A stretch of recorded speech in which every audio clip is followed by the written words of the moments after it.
Upcoming ప్రోమోలో తిలోత్తమకున్న మృత్యుగండం పోవాలంటే సర్పదేవికి వెళ్ళాలని చెప్పి స్వామీజీ చెప్తారు. ఆ తర్వాత విశాలాక్షి నైని వాళ్ళ ఇంటికి వచ్చి తిలోత్తమతో పాటు గాయత్రి పాప కూడా సర్పదేవికి వెళ్ళాలని చెప్పి అన్నంతో నైని షాక్ ఏంటి గాయత్రి పాపని సర్పదేవికి పంపించాలని చెప్పి నైని కంగారు పడుతూ ఉంటే విశాలేమో విశాలాక్షితో అదేంటి తెల్లి నువ్వే ఒకటి కాదు 200 పైగా పాములు ఉంటాయని చెప్పావు కదా, అలాంటి ప్లేస్కి గాయత్రి పాపని ఎలా పంపించమంటావు అని చెప్పి అడిగేసరికి నిన్ను పెంచిన తెల్లి తిరిగి రావాలంటే గాయత్రి పాపని తిలోత్తమతో పంపించాలి నాన్న అని చెప్పి విశాలాక్షి అంటుంది. పంపించకపోతే ఏమవుతుందని చెప్పి విశాల్ అడగడంతో నిన్ను పెంచిన తల్లి ఇంకొద్ది క్షణాలు చనిపోబోతుంది అని విశాలాక్షి అనడంతో అందరూ కూడా షాక్ అయిపోతారు.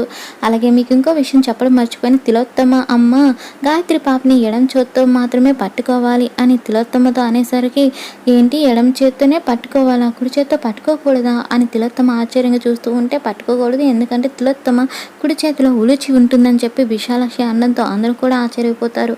ఆ తర్వాత గాయత్రి పాపని తిలోత్తమ ఎడం చేతిలో ఎత్తుకొని కుడి చేతిలో ఉలిచి పాముని పట్టుకొని సర్పదేవికి బయలుదేరుతూ ఉంటుంది తిలోత్తమ. మరేం జరగబోతుంది అన్నది అప్కమింగ్ ఎపిసోడ్లో చూద్దాం.